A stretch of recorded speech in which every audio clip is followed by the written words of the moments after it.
Olá, tudo bem? Está começando mais uma edição do Agora Agro e você vai ver no programa de hoje números que indicam um esmagamento de soja que deve ser da ordem de 45 milhões de toneladas no próximo ano. Vamos falar também sobre o planejamento da produção de hortaliças. E você vai ver que a SLC Agrícola é uma das maiores empresas produtoras de commodities no Brasil, anunciou agora a compra da Terra Santa Agro lá no Mato Grosso. E vamos falar também de um tema interessante sobre educação, mais precisamente sobre esporte para além da fronteira. O Agora Agro já está no ar.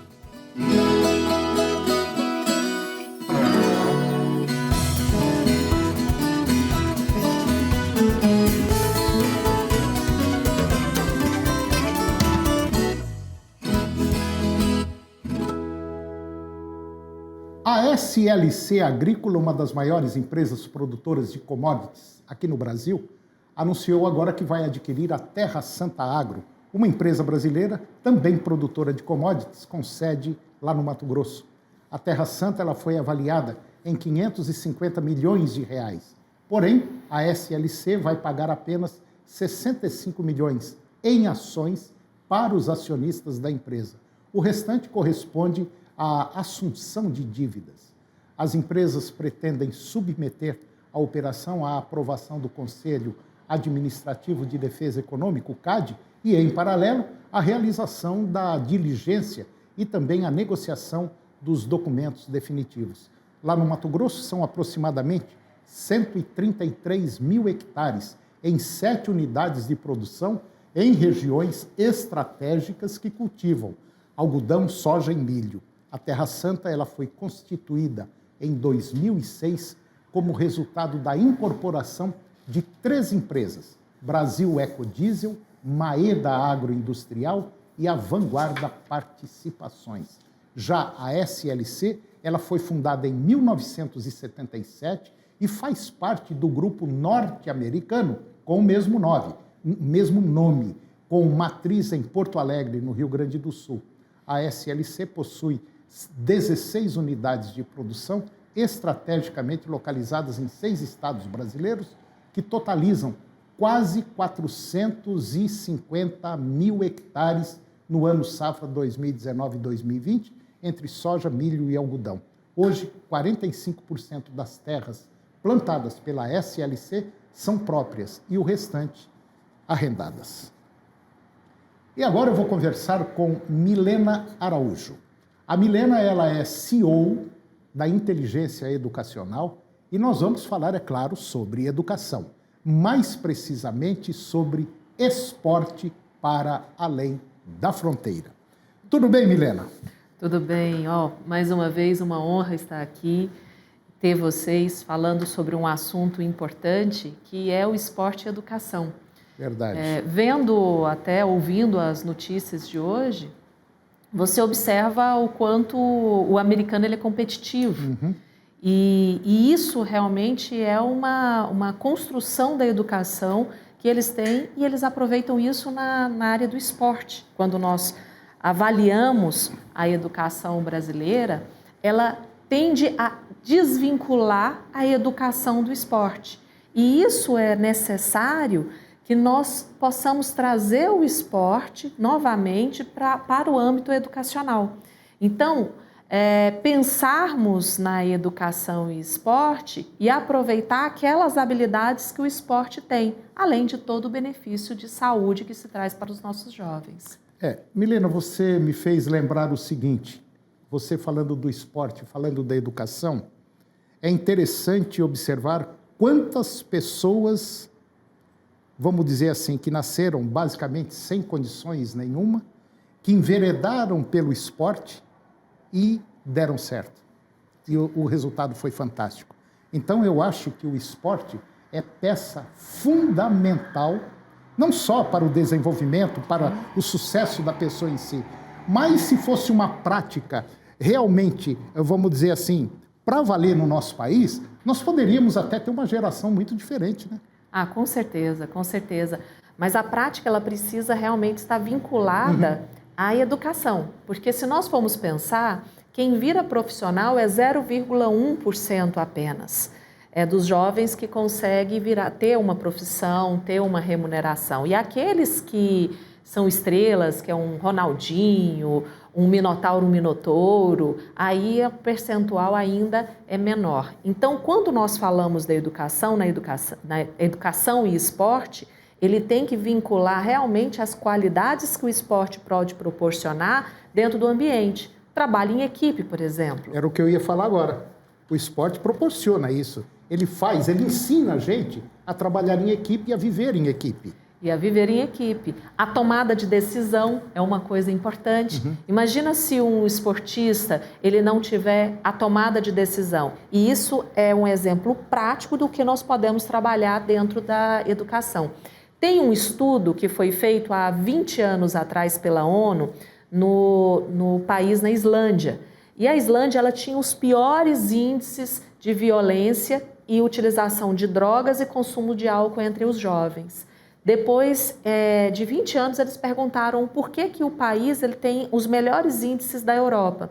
E ali eles fizeram todo um estudo e esse estudo apontou que a Islândia trabalhou educação junto com o esporte e cultura. E isso pôde modificar toda uma realidade de uma juventude de um país. Tanto é que é uma referência hoje na área de esporte. Na Copa nossa que nós vimos, nós tínhamos vários jogadores que não eram profissionais do futebol. E sim pessoas, profissionais liberais, médicos, advogados, que estavam ali desenvolvendo, jogando na Copa Mundial. Imagina o quanto isso é benéfico. Milena, nós acabamos de sair agora de uma eleição para vereadores e prefeitos. Não estava na hora, hoje não passou da hora, quer dizer, na verdade nunca passa da hora, mas não está no momento agora desse pessoal começar a pensar em educação, que é o único item que vai salvar o país, que vai fazer isso aqui um país diferente. Um país moderno, um país produtivo? É a única forma de nós realmente aumentarmos a nossa produtividade. É pensarmos nessa educação de forma séria, comprometida, mas com um planejamento perene. Quando nós tivemos algumas bases sendo mantidas, como foi aprovado em 2018, 2019, a nova base curricular, Base Nacional Curricular, isso nos ajudou a ter essa rotina. E é importante nós continuarmos e fazermos os planejamentos municipais e investir naquele aluno de 4, 5 anos, no Fundamental 1, no Fundamental 2, para que eles realmente possam desenvolver ali e quando chegarem no seu momento de serem profissionais, nós temos aí um avanço no país.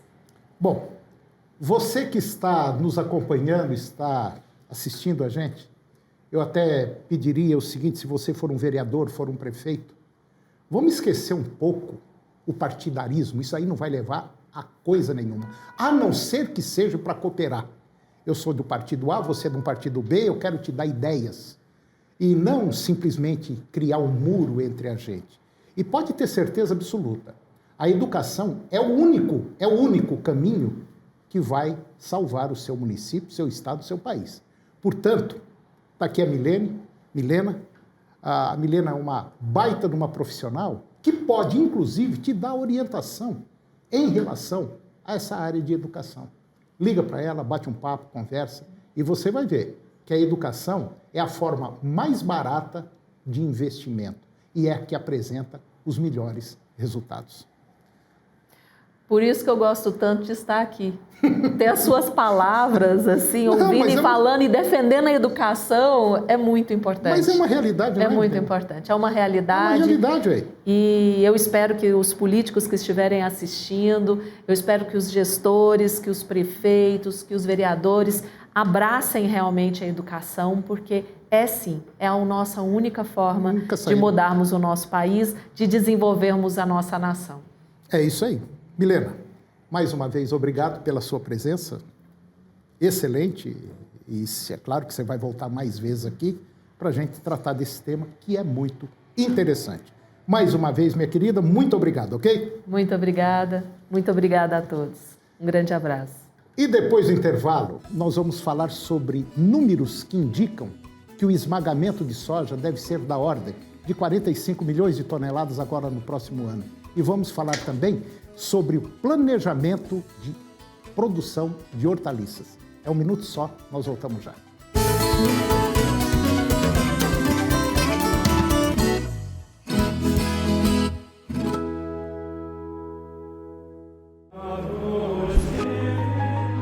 E tudo que pedirem com fé na oração, vós o recebereis. Pai nosso que estais nos céus, santificado seja o vosso nome. Venha a nós o vosso reino.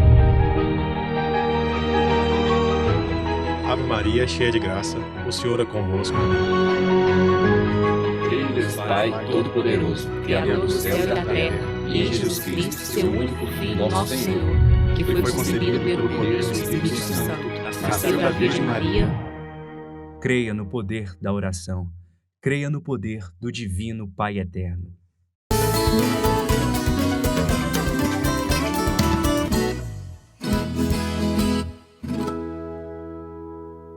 Segundo a consultoria Safras e Mercado, os números indicam que o esmagamento deve ser da ordem de 45,7 milhões de toneladas agora neste ano de 2021, acima das 44,5 milhões de toneladas previstas para o ano de 2020, representando um aumento de 3% entre uma temporada e a outra. Em relação à temporada do próximo ano, a oferta total de soja deverá subir 2%, passando de 133 milhões de toneladas, A demanda total está projetada em 132 milhões de toneladas, crescendo aí 1% sobre o ano anterior. Desta forma, os estoques finais deverão subir 736%, passando de 186 mil para 1 milhão e 500 mil toneladas. A consultoria Safras e Mercado estima uma produção de farelo de soja de quase 35 milhões de toneladas, com um aumento de 2%. As exportações deverão subir 2% para 17,5 milhões de toneladas, enquanto o consumo interno está projetado em 17 milhões, um aumento de 2%. Já os estoques deverão subir de 9% para 1 milhão e 600 mil toneladas. E a produção de óleo de soja deverá subir 2% para 9 milhões de toneladas. O Brasil deverá exportar 800 mil toneladas, com queda de 27% sobre o ano anterior. O consumo interno deve subir de 8 milhões e 300 para 8 milhões e 600 mil toneladas. O uso para biodiesel também deve subir de 6% para 4 milhões e 500 mil toneladas. E a previsão é de estoque caindo 57%, ou seja, 97 mil toneladas. E agora eu vou conversar com Juliana Megali. A Juliana, ela é agrônoma e mestre em pós-colheita de hortifruti. E nós vamos falar sobre um tema interessante. Nós vamos falar sobre planejamento de produção de hortaliças. Juliana Megali, tudo bem? Muito obrigado pela sua presença e eu tenho certeza que nós vamos falar sobre um tema muito interessante. Obrigado pela sua presença, ok? Obrigado, senhor, por sempre estar nos contactando para a gente estar desenvolvendo o HF no Centro-Oeste. Juliana, nós sabemos que a produção de hortaliças em nível nacional é uma produção grande, quer dizer, principalmente voltada para pequeno e médio produtor. Mas o que a gente não pode fazer, e é o que a maioria faz, talvez é não planejar essa produção. Vai se plantando, aí quando vai comercializar tem muito produto no mercado e, de maneira geral, às vezes nem compensa colher o que foi plantado. Por quê? Porque tem muita coisa e quando tem excesso de produto, o preço cai. Essa falta de planejamento, basicamente, é uma constante entre os produtores? Exato, senhor Antônio. O que acontece? Hoje um produtor visualiza produtos com alto valor. de dinheiro mesmo, boas precificações. Então ele fala, o alface está em alta, o tomate está em alta, né? Essa semana o tomate saladete, a caixa foi R$180. Então eu vou plantar. Aí não se estrutura, não se organiza, não faz uma pesquisa de mercado, não dimensiona o seu negócio, não vai ver para quem vai comercializar, não faz um custo de investimento, um custeio da atividade e aí mete os pés pelas mãos. E o prejuízo, é óbvio, é muito grande. No seu caso, você que é uma pessoa especializada nessa área de hortifrutis, você dá consultoria para muita gente. É possível, por exemplo, você atender um produtor e dar todas as condições para que ele saiba, para que ele aprenda a fazer um planejamento? Porque, como você falou, hoje a caixa de tomate era 25, foi para 180. Eu vou plantar tomate. Só que ele esquece que isso é por um período muito curto, né? Exato. Sim, senhor Antônio, a primeira coisa que a gente orienta o produtor é, primeiramente, a fazer uma pesquisa de mercado. O que seria isso? Para quem eu vou vender? Qual volume? Qual frequência? Qual distância? Né? Aplicar uma pesquisa muito coerente, né, para saber e dimensionar o negócio. A conversa sempre, senhor Antônio, é de trás para frente. Então, a partir do momento que o produtor ele senta com um consultor ou com um especialista da área, né? E dá essas orientações dele, de como aplicar essa pesquisa de mercado. A partir do resultado dela, ele começa a dimensionar o tamanho do negócio dele. Aí, outra vertente é adquirir conhecimento técnico. Então, todas essas atividades, a gente orienta o produtor para minimizar os riscos do negócio. Ô, Juliana, você é uma pessoa especialista também na área de hidroponia. Hoje, falando em termos de qualidade, esses produtos oriundos da hidroponia são produtos, vamos dizer assim, de maneira geral, só para tentar entender, são produtos mais limpos do que um produto plantado de forma convencional? Ótimo que o senhor me perguntou. Vamos lá. Então, o conceito de campo aberto convencional é qualquer coisa eu posso usar na terra, no solo, né? Quando eu trabalho com cultivo protegido, que a hidroponia se enquadra nele, eu tenho uma condição de menor uso de recursos hídricos, água, menor uso de solo, menor uso de pessoas, de mão de obra, menor uso de defensivos químicos e de insumos, né? No caso de fertilizantes. Consequentemente, eu consigo fornecer ao produtor uma atividade rentável, tecnificada, com alto nível de qualidade do produto dele.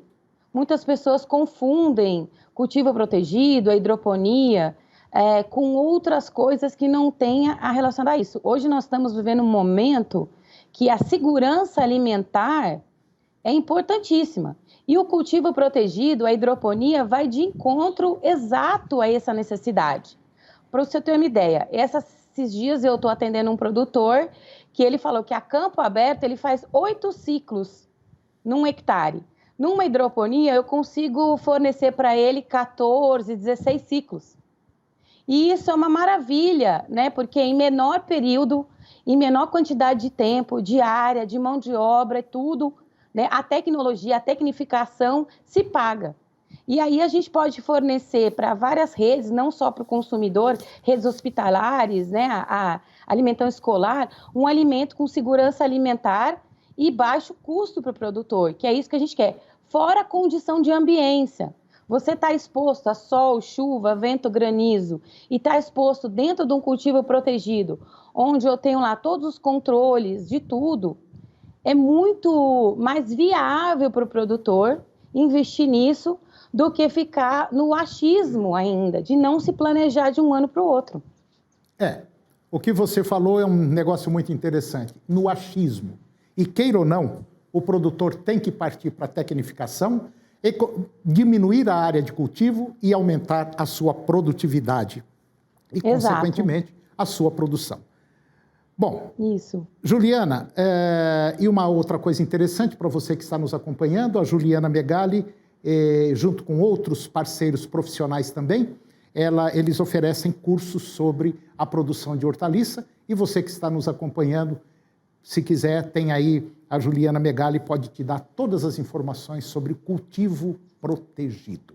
Juliana Megali, mais uma vez, obrigado pela sua presença no nosso programa. Foi um tema muito legal, muito esclarecedor e até o próximo. Muito obrigada, agradeço a todos. E quem tiver interesse em se organizar, ter um planejamento adequado, a RAT, que é a Hidroponia de Ambiente Tropical, eu, Ricardo Pereira, eu, Lucimar Andrade, estamos à disposição, estamos oferecendo um curso. Quem quiser, entre em contato, podemos esclarecer, fazer os projetos e reduzir os custos do produtor e ele ter bons êxitos e excelentes comercializações dos seus negócios. É isso aí. Juliana, obrigado, bem. Um abraço, Antônio. Obrigado. Obrigada. E o programa de hoje chegou ao fim e eu termino com a seguinte frase: o exercício do silêncio é tão importante quanto a prática da palavra. Um grande abraço, muito obrigado pela sua companhia, que o Divino Pai Eterno nos abençoe e até o próximo programa.